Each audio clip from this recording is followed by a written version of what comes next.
Hey, this is Matt once again. What about another video? This is another paid request, this time for Travis. Thank you so much for that. And for those interested in requesting pretty much any type of videos or topics, reactions, whatever it may be, feel free to send it either directly to my PayPal or join my Patreon. Both links are down below in the info box. And this is for a short film, a horror short film called The Contraption from 1977. Which was cool. It was an interesting change of pace. Now, I was able to find this. It was part of Commander USA's Groovy Movies. And real quick, like, for people who wonder what the hell that is, that's from 1985 to 1989. I didn't watch this growing up. Didn't have this channel by that time. But you could see a lot on YouTube and such.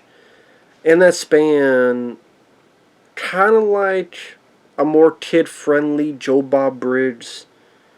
He kind of sit around as this kind of wannabe blue-collar superhero and hosting movies that would show up on USA, usually very late at night. It'd be a variety of movies. It could be a monster movie. It could be a kung fu movie. It could be something else. And I believe it was on weekend afternoons on the USA Network. Unless it was from 85 to 89. And I thought it was interesting that not only feature-length movies, they would actually host short films. I don't know, something about that seems pretty cool. Just a bit of different variety. I just like, hey, we got, 10 minutes here to spare, why not? Because the actual short film is about 7 minutes long, give or take. Now, this was directed by James Deardren, who is the same guy who would write Fatal Attraction. He did a few other things after that, but the big claim to fame was writing Fatal Attraction, which I believe he was nominated for an Oscar for. I could be wrong on that. Now, the short film is very, very simple, and I'm not sure. I would say this. If that is so short, I could probably put it right here, or it's probably playing right now, and you don't. By the time you're done, you just see the whole thing. So I would say, if you want to watch this, just type in the title of it and give it a watch. I think it's worth at least one watch. It's a very slow burn with an interesting payoff. So this will probably be shown the whole thing. So for those who don't want the payoff spoiled, be warned. If you want to give it a look on yourself. But it stars Richard O'Brien. Richard O'Brien, if he looks familiar, this guy, he was in the Rocky Horror Picture Show. He was a guy who's seen a lot of the Time Warp. He starts that song up. Lost control in the Time Warp. Only had a lot more hair on the sides. Unlike this, where it's pretty much gone. And this is before Rocky Horror Picture Show. But yeah, Richard O'Brien is the star. There's really no dialogue except maybe one. Yeah, there's really no dialogue in it. And it's this very slow build-up of he's building something, but we don't know what he's building. But he's very particular and he's very select in his measurements and his getting the angles right and sawing and drilling, and it's this slow build-up with some kind of weird music in the background. I'm not sure if I like the music. I get this has this weird effect to it, but I'm not sure if I was the biggest fan of it. I probably would have liked more of a subtle, creepy synthesizer. Like maybe a John Carpenter-esque synthesizer that built up the scene. So you're wondering, like, what's going to come? What's this about? What's happening? That grade I got to a point, I'm like, well, I don't know where this is going. I mean, maybe unless you're Bob Vila or Tim the Toolman Taylor, this would be more your cup of tea.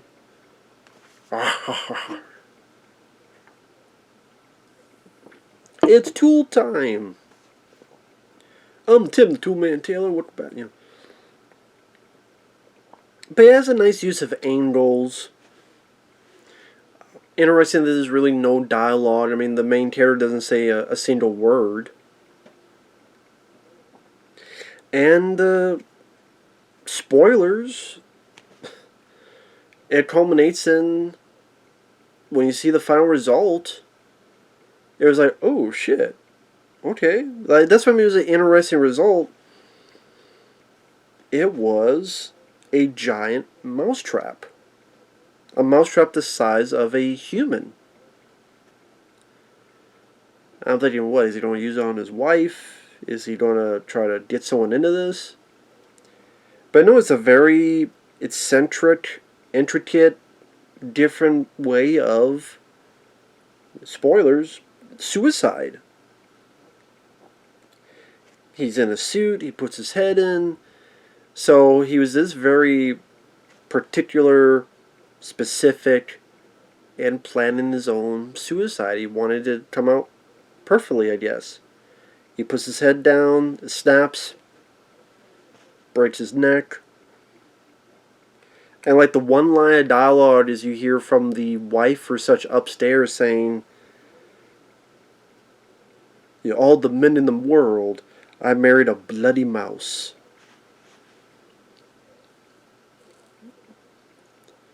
So maybe his wife kept calling him that again and again. He's like, okay, well, I'm going to tell myself, you think I'm a mouse, I'm going to die like a mouse. See how you feel about it. It's definitely a new way of suicide that I've never seen before. And I thought it was interesting the way it was shot, where there's like, you don't see any other part of the environment. It's like this black void that he's in the final shot. At least so the angles, I mean, for a short film, if you have, okay, you got one person, maybe the voice of another, you have, you know, very, very, very, very limited budget. I don't know what this horror short was done for. Was it done for, like, a film project? I think for a film project for school, you probably have very limited assets. So take the limitations and create something that's very simple. I mean, it's kind of a one-time watch. I don't really see going back and watching it again. But sorry, my body's like, is kind of a nasty way to go. It's maybe not gory, but just I'm just imagining that hitting like, it gives the proper reaction that you're supposed to get out of it. Definitely a weird idea I never would have thought of. An idea that I haven't really seen before. And so I thought that was pretty interesting. I thought that was pretty... It was worth a watch. Simple. But hell, I mean, that was more interesting than some of these anthology entries, like in the first VHS movie, or as I call it, Very Horrible Shit. This was more simple, basic, but interesting, just in the payoff. Then, like I said, it had an interesting enough payoff that I'm like, okay. So it was worth a watch, compared to the crap in VHS. Or most of the segments in VHS Viral and such. So yeah, I'm not sure what else to say other than very interesting. Thanks, Travis, for letting me know about it. It was cool to give it a watch. Yeah, if people request more of this stuff, like these horror shorts, I'm perfectly fine with that. Because that's the trick, is that you only have a certain amount of time to tell a story. How do you make that small, limited time work in your favor? But that's also would be a challenge. Like you don't have the luxury of all the time in the world to build up stuff. You only have this short amount of time in order to get your stuff done, your story told. or your idea told? And with that short amount of running time, are you able to do it or are you not? That's up to the filmmaker in itself. So with that said, thanks for watching. Take care. We'll see you guys later. Bye-bye.